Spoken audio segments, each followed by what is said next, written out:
ನಮಸ್ಕಾರ. ಇದು mega focus. ನಾನು ಶಶಿಧರ್ ಭಟ್. ಎಂದಿನಂತೆ 3 ಸುದ್ದಿಗಳೊಂದಿಗೆ ತಮ್ಮೆದುರು ಹಾಜರಾಗಿದೆ. ಮೊದಲ ಸುದ್ದಿ, ರಾಜ್ಯ ಸರ್ಕಾರ ನಿನ್ನೆ ಹೊರಡಿಸಿದ ಒಂದು ಆದೇಶ. ಇದು ತೀವ್ರ ರೂಪದ ಒಂದು ವಿವಾದವನ್ನು ರಾಜ್ಯದಲ್ಲಿ ಸೃಷ್ಟಿ ಮಾಡಿದೆ. ಅದಕ್ಕೆ ಬೇರೆ ಬೇರೆ ರೀತಿಯ ಆಯಾಮಗಳು ಕೂಡ ಬರ್ತಾರೆ. ಹಾಗಿದ್ರೆ ಏನದು? ನಿನ್ನೆ ರಾಜ್ಯ ಸರ್ಕಾರ ಹೊರಡಿಸಿದ ಒಂದು ಆದೇಶ ಏನಿದೆ, ಅದು ಈ ಹಿಂದೆ BJP ಹೊರಡಿಸಿದಂಥ ಆದೇಶ ಏನಿತ್ತು, BJP ಸರ್ಕಾರ ಇದ್ದಂಥ ಸಂದರ್ಭದಲ್ಲಿ ಆ ಆದೇಶವನ್ನು ರದ್ದುಪಡಿಸಿ ಹೊಸ ಆದೇಶವನ್ನು ಹೊರಡಿಸಿದೆ. ಅದೇನು ಆಗಿದೆ? ಪ್ರಾಯಶಃ ಅದನ್ನು ಹೇಳೋದಕ್ಕಿಂತ ಮೊದಲು ನಿಮಗೆ ಈ ಹಿಂದಿನ ವಿವಾದವನ್ನು ನೆನಪು ಮಾಡಿಕೊಡಿ. ಅದೇನು ಗೊತ್ತಾ? ಅದು ಹಿಜಾಬ್ ವಿವಾದ.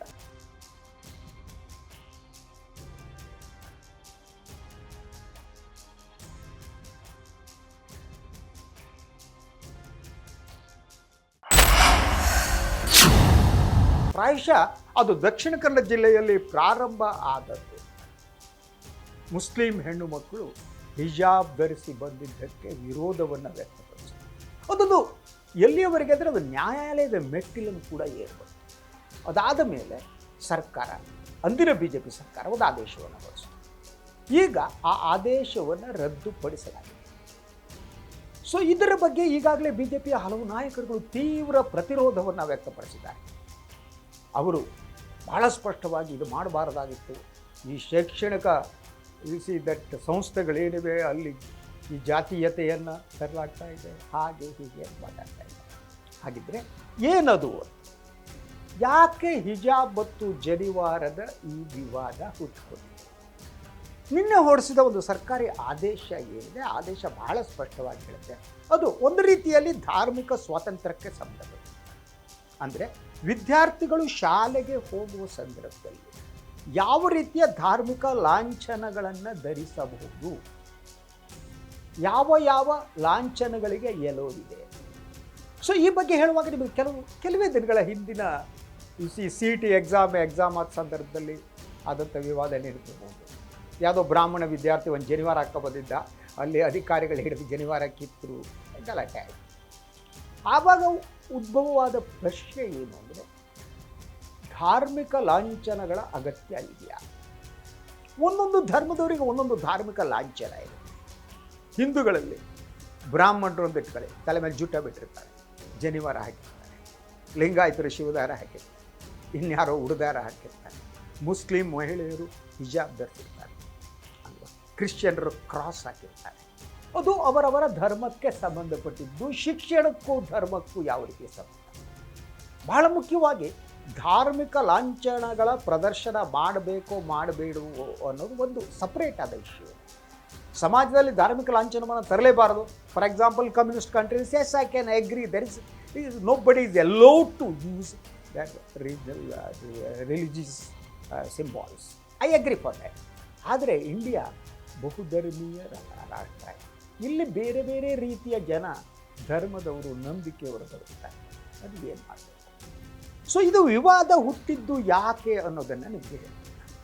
ಒಂದು, ಹಿಜಾಬ್ ಸಂದರ್ಭದಲ್ಲಿ BJP ಕೃಪಾಪೋಷಿತ ಶಿಕ್ಷಣ ಸಂಸ್ಥೆಗಳು, especially from Udupi, they started to agitate ಅಲ್ವಾ? ಅದಾದ ಮೇಲೆ ಗಲಾಟೆಗಳಾದವು, ಇನ್ನೊಂದಾಯಿತು, ಸರ್ಕಾರ ಆದೇಶ ಬಂತು.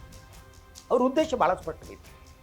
ಸೊ ಇಡೀ ಶಿಕ್ಷಣವನ್ನು ಕಮ್ಯುನಲೈಸ್ ಮಾಡೋದು, to divide the society between Hindus and Muslims. ಈಗಲೂ ಕೂಡ ಸರ್ಕಾರ ಈ ಆದೇಶವನ್ನು ಹೊರಡಿಸಿದ ಮೇಲೆ ಇದು ಒಂದು ರಿಲಿಜಿಯಸ್ ಕಾನ್ಫ್ಲಿಕ್ಟ್ ಆಗಿ ಪರಿವರ್ತನೆ ಆಗ್ತದೆ. 2022ರ BJP ಸರ್ಕಾರದ ಆದೇಶ ಏನಿದೆ, ಅದನ್ನು ಈಗ ಸರ್ಕಾರ ವಾಪಸ್ ಪಡೆದಿದೆ. ಸೊ ಇದೇನು ಹೇಳ್ತಾ ಇದ್ದಾರೆ ಈ ಆದೇಶದ ಪ್ರಕಾರ? ಈ ಆದೇಶದ ಪ್ರಕಾರ ಈ ಧಾರ್ಮಿಕ ಸಂಕೇತಗಳು ಅಥವಾ ಲಾಂಛನಗಳೇನಿವೆ, ಅದು ಪೇಟ ಇರ್ಬೋದು, ಟರ್ಬನ್ ಇರ್ಬೋದು, ಜನಿವಾರ ಇರ್ಬೋದು, ಆಯಿತಾ, ಹಾಗೆಯೇ ರುದ್ರಾಕ್ಷಿ ಇರ್ಬೋದು, ತಲೆ ವಸ್ತ್ರ ಇರ್ಬೋದು, ಹಿಜಾಬ್ ಇರ್ಬೋದು, ಯಾವುದನ್ನಾದರೂ ಅವರು ಧರಿಸಿ ಶಿಕ್ಷಣ ಪಡೆಯೋದಕ್ಕೆ ಬರಬಹುದು. ಹಾಗಿದ್ದರೆ ಇದಕ್ಕೆ ವಿರೋಧ ಯಾಕೆ? ಸೊ BJP ತೀವ್ರೂಪದ ವಿರೋಧವನ್ನು ವ್ಯಕ್ತಪಡಿಸಿದೆ. ಸೊ ಉಡುಪಿಯ MLA ಯಶ್ಪಾಲ್ ಸುವರ್ಣ ಅವರು ಹೇಳಿಕೆಯನ್ನು ಕೊಟ್ಟಿದ್ದಾರೆ. ಅದೇ ರೀತಿ BJP ಹಿರಿಯ ನಾಯಕ CT ರವಿ ಅವರು ಹೇಳಿಕೆ ಕೊಟ್ಟಿದ್ದಾರೆ. ವಿಧಾನಸಭೆಯ ಪ್ರತಿಪಕ್ಷದ ನಾಯಕ R ಅಶೋಕ್ ಅವರು ಕೊಟ್ಟಿದ್ದಾರೆ. ಇದರ ಜೊತೆಗೆ ಕೆಲವು ಮಾಧ್ಯಮಗಳು ಕೂಡ ಇದ್ರ ಬಗ್ಗೆ ವ್ಯಾಖ್ಯಾನಿಸ್ತಾರೆ.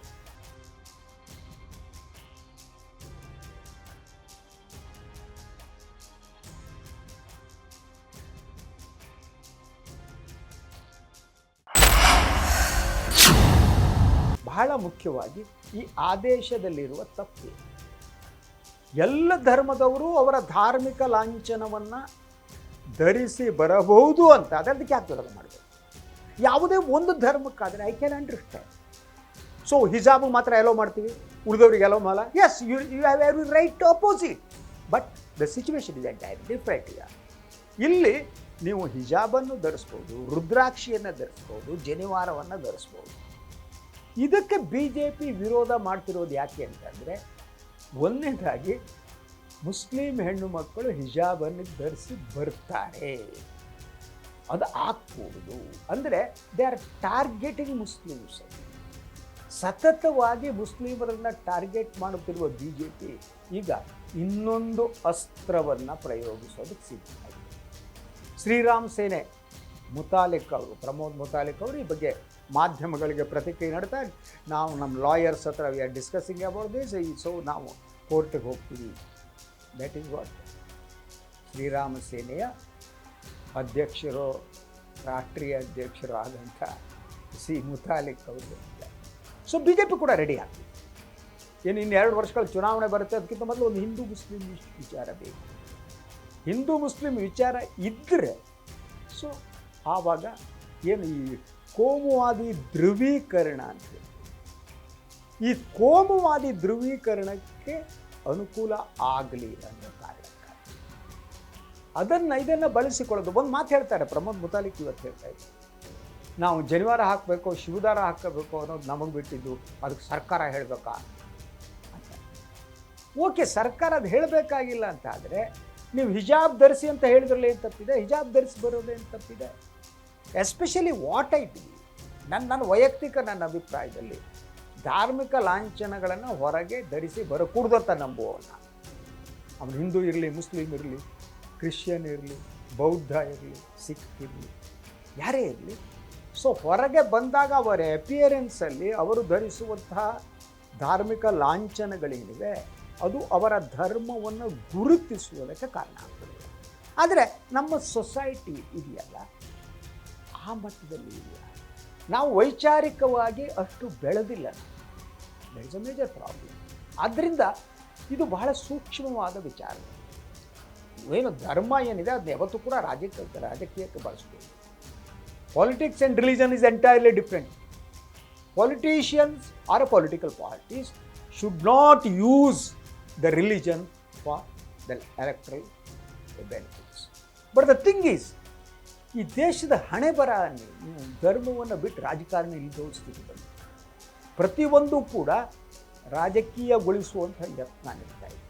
ಈಗ BJPಗೆ ಇನ್ನೊಂದು ವಿಚಾರ ಸಿಕ್ಕಿದೆ ಅನ್ನೋದು, ನ್ಯಾಯಾಲಯಕ್ಕೆ ಹೋಗುತ್ತೋ, ನ್ಯಾಯಾಲಯ ಏನು ಮಾಡುತ್ತೋ ಹೇಳೋಕ್ಕಾಗಲ್ಲ. ಇವತ್ತಿನ ನ್ಯಾಯಾಂಗ ವ್ಯವಸ್ಥೆಯ ಬಗ್ಗೆ ಮಾತನಾಡೋದಕ್ಕೆ ಕೋರ್ಟ್ಸು ಎಷ್ಟರ ಮಟ್ಟಿಗೆ ಇಂಪಾರ್ಷಿಯಲ್ ಆಗಿವೆ, ಏನಾಗಿವೆ, ಅದು ಜಾಸ್ತಿ ಮಾತಾಡ್ಕೋದ್ರೆ ಕಂಟೆಂಪ್ಟ್ ಆಫ್ ಕೋರ್ಟ್ ಆಗುತ್ತೆ, ಅದು ಮಾತನಾಡೋದಕ್ಕೆ.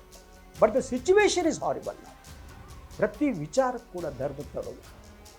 ಆದ್ದರಿಂದ ಒಂದು ಧಾರ್ಮಿಕ ಲಾಂಛನವನ್ನು ನಿರಾಕರಿಸೋ ಮೂಲಕ ಏನಾಯಿತು ಹಿಜಾಬ್ದು ಅನ್ನೋದು ನಾನು ನಿಮ್ಗೆ ಹೇಳ್ಬಿಟ್ಟು, ಬಹುತೇಕ ಮುಸ್ಲಿಂ ಹೆಣ್ಣು ಮಕ್ಕಳು ಶಿಕ್ಷಣವನ್ನೇ ಅರ್ಧಕ್ಕೆ ನಿಲ್ಲಿಸಿದರು.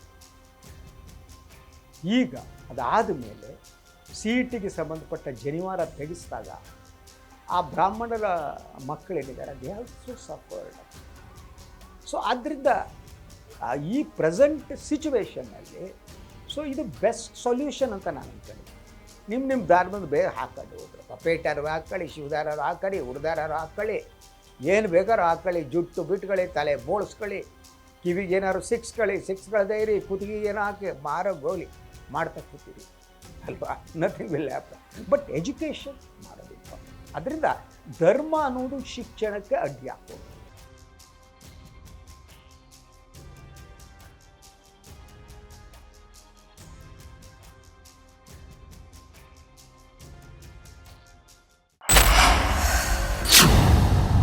Education is the most important thing. Religion is usually private thing. So ನೀವು ದೇವ್ರ ಪೂಜೆ ಮಾಡ್ತಾ ಇದ್ರೆ ನಿಮ್ಮ ಮನೇಲಿ ಯೂದು ರಸ್ತೆಯಲ್ಲ. ಆದರೆ ಈ ಸಿಚುವೇಶನ್ ಹೀಗೆ ಬಂದಿದೆ. ಬಟ್ ಇದು ವಿವಾದವನ್ನು ಸೃಷ್ಟಿಸಿದೆ. ಇದರಿಂದ ಇನ್ನು ಏನಾಗತ್ತೆ, let us wait and see ಅಂತ.